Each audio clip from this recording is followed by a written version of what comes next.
set in the post edit. He got actually won best sound for that. Yeah, I'm a wildcat. I don't have a plaque. I'm here. I just wanted to say thank you to San Diego Comic-Con for also having our film in, and we actually had 2 films play, so thank you very much for the privilege to show our work. Questions? I don't know, yeah, Questions? Yeah. I was finding blood on the floor of my apartment for months. Yeah. There's a lot of blood. I guess we can talk about the process first, and then if anyone has any questions, you can ask us. Rachanee came to me and wanted to do a bunch of short films, and she's like, I want to do like a comedy, a drama, a horror, and a sci-fi. So we did Reclamation, which screened on Thursday, and then she wrote 2 comedies that we shot. And then I was like, well, I had this idea for a horror film, and I wrote it in like 2 hours sitting in an airport lounge waiting to fly back from Thanksgiving, and it turned out to be kind of weird and cool, so we did it. Yeah, we shot all those 4 films in a month, and I think we shot this in a day and a half. A couple of days, yeah. We tore apart my studio apartment in Los Angeles, and we kept rearranging it to be different rooms of the house. Yeah, which was cool and also tricky because it was a studio. But Roy, who's also Australian, is our DP, and he came out for it, and just kudos for him for getting my vision as well. Yeah, he stood on the bed over Danny filming that one scene for like an hour. Yeah. That was pretty weird. Actually, funny story, 2 funny stories. I remember there was so much blood that Kaylin, who plays the sister, had blood in her ears because they just kept pouring more blood. That was my thing. I could say more blood, more blood. And then in the outtakes, which oh my gosh, was great. But the scene where Danny is struggling and Kaylin is in the plastic wrap, she's so tightly in the plastic wrap. Danny was trying to do anything possible to help her get out of it. So he went like this, and he like plopped face first on the plastic to hold it down so she could wriggle out because she wasn't able to get out of it. It was great. Danny couldn't be here. He was going to be here, but he had a family thing to go to, a family emergency. But he was a super trooper because we had him tied up in duct tape for hours, and it was not easy on him. He was on the floor. He was supposed to be on a chair. The chair broke. And Rachanee was supposed to straddle him and do the thing, and the chair broke, so we wound up just doing it on the floor. And then I made it good levels anyway for when we went to do the shot with Kaylin on the ground so that we could see them both and their relationship. Yeah, that scene also cost me $70 to buy her a new bra because the blood got in that too. Why who wears a $70 bra to a shoot? You just don't understand, Tom. I don't.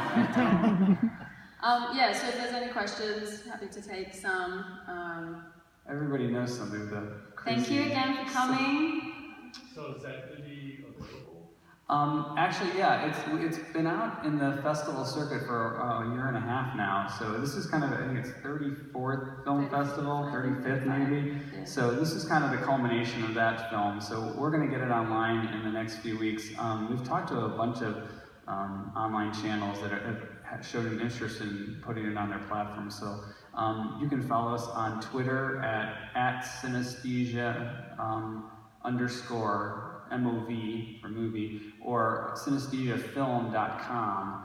If you can remember how to spell it, it's a tricky word. It's in the program. Rachanee just kept calling it Sin the whole time because she didn't want to try to say synesthesia. But yeah, synesthesiafilm.com. We'll put it up there where you can find it. Yes. I've got a comment and a question. One thing that was really effective and so simple was when you have the text tone get louder, that was really effective in the attention. The question I have is, are we supposed to take from this film that this was a relationship that wasn't good, and that this was the one thing that pushed this woman over the edge, and that's like we have this vision of this handsome phone that made her kill her husband?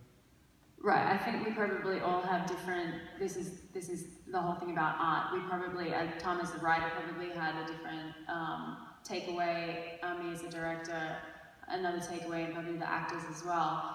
So we can all individually answer that. But I did want to just note on the sound that, yeah, the phone does get louder, and then she also starts verbalizing the text to like create a climactic issues with that.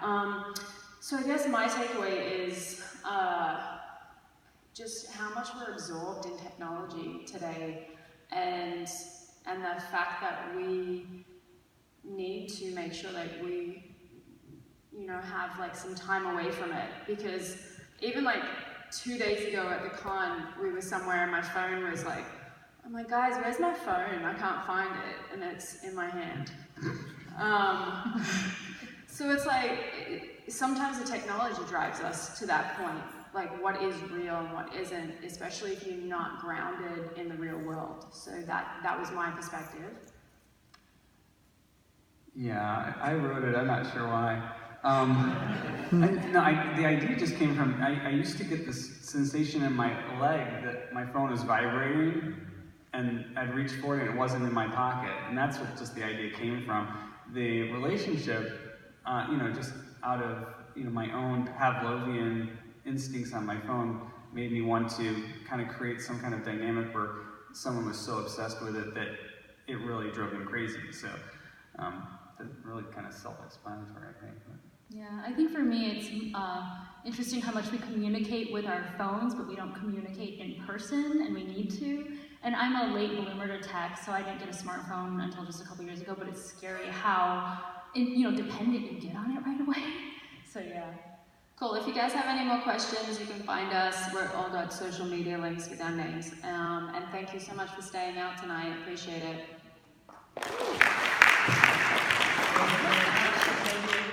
International.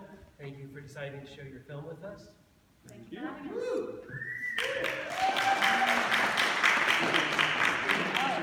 Pictures?